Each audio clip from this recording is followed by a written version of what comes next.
Ladies and gentlemen, please welcome Jensen Huang.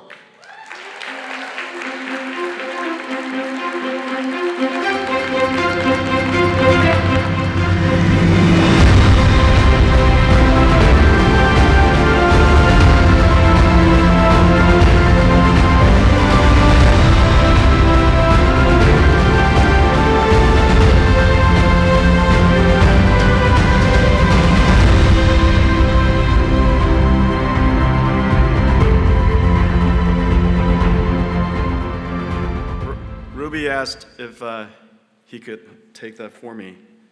I was afraid to part with it. First of all, thank you very much. I really appreciate that. Tonight is a very special night, and let me tell you why. First of all, I'm here celebrating this award with three very special people to me. Lori, my wife. I've known Lori since I was 17 years old.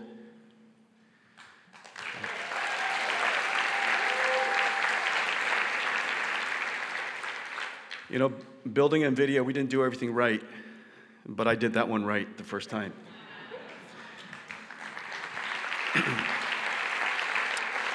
I'm also here with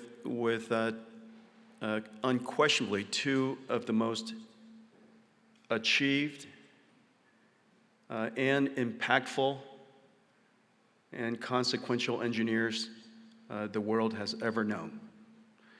They're rarely celebrated because that's kind of the nature of engineers.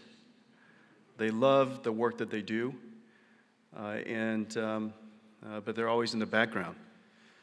Chris Malachowski, Vice President of Engineering.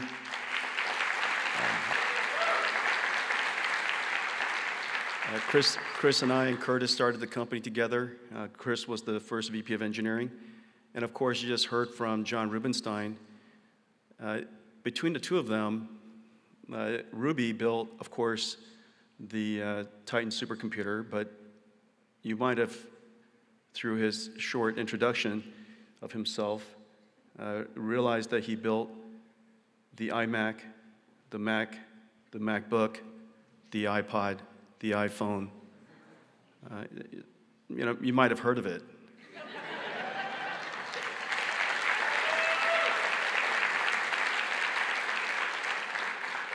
And Chris, as you know, built NVIDIA.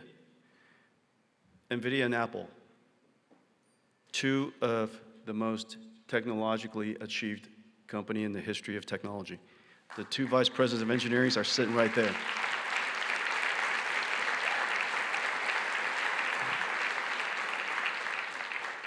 You know, in a lot of ways, the achievement of your life is indicated by the people that surround you. And if Chris and Curtis and John Rubinstein being here is not a reflection of a genuinely successful career, it's hard to imagine one better.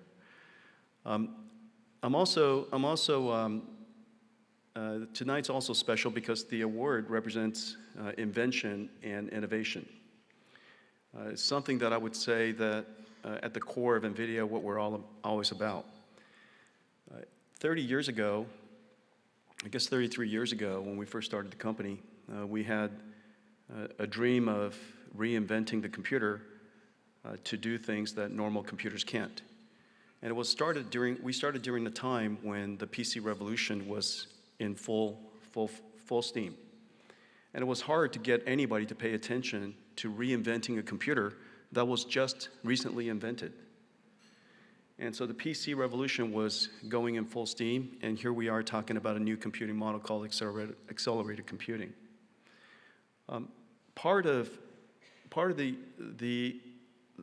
the core of the spirit of invention is in fact exactly that. To believe in something that is counterintuitive, but to believe it so deeply that you're willing to stick with it when nobody else believed it. And so for the next 30 years or so, 25 years or so, almost nobody believed in what we were trying to do. And one of the things that I say now, it's easier now to say, is that it was a good thing that nobody believed in what we were doing because there were no competition. And that is in fact exactly true. There is wisdom in choosing markets where there are no markets, choosing markets where if there are no markets, you're sure to find no competitors. And if you have the conviction and, of course, the technical ability to go invent that market, then the outcome is quite extraordinary. We invented a new computing model called accelerated computing. And you have to really take a step back and understand the consequence and the impact of the invention. Remember that the computer was really invented the year after my birth. It's over 60 years old.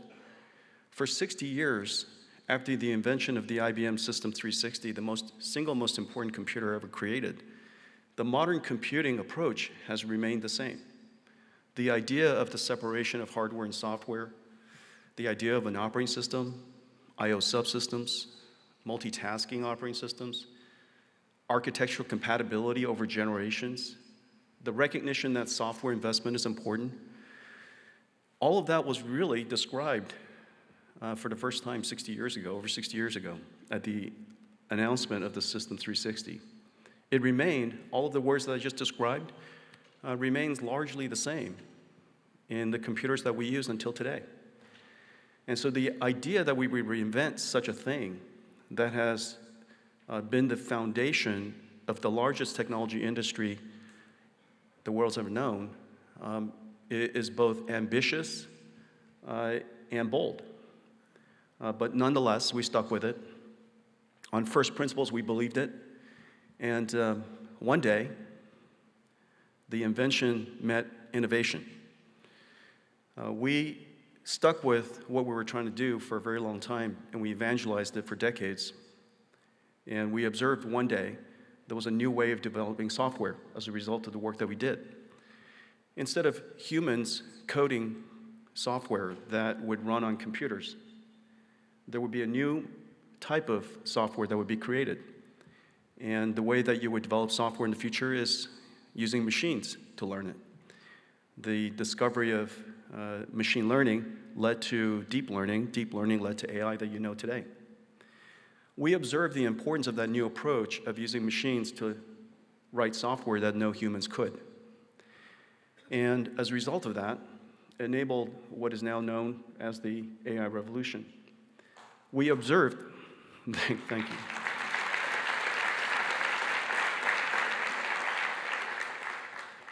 We observed almost a decade and a half ago, reasoning from first principles of computer science, that deep learning and the algorithms associated with deep learning has a real chance of scaling into an approach to solve many different types of problems. Initially, computer vision. But we generalized the idea and recognized that if we could advance computing and scale up the type of the level of computation, not by Moore's law standards, but by hyper Moore's law standards. In the last 10 years, we've advanced computation and computation scale by nearly 1 million times. Moore's law would have been 100 times.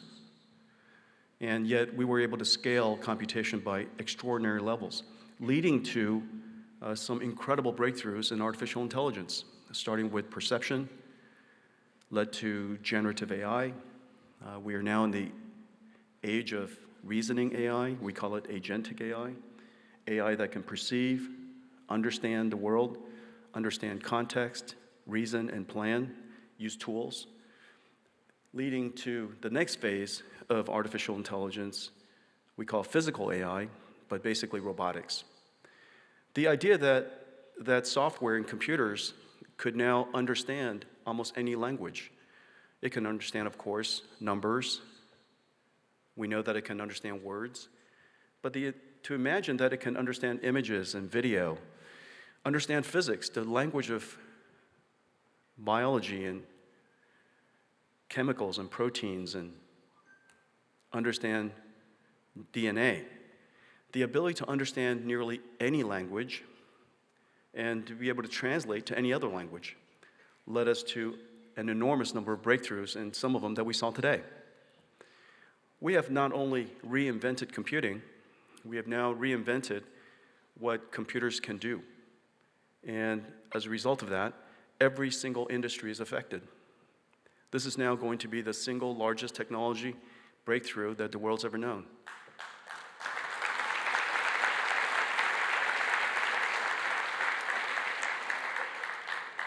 Every industry will be affected, every single industry will be impacted, every single industry will be revolutionized. Financial services, to healthcare, to retail, to logistics, of course, transportation, manufacturing, the list goes on. Starting from an idea just some 30 years ago, sticking with it, reinventing computing, and now reinventing every industry. And so it is with great humility that I'm accepting this award in the name of Thomas Edison. It's really terrific to, yeah, thank you.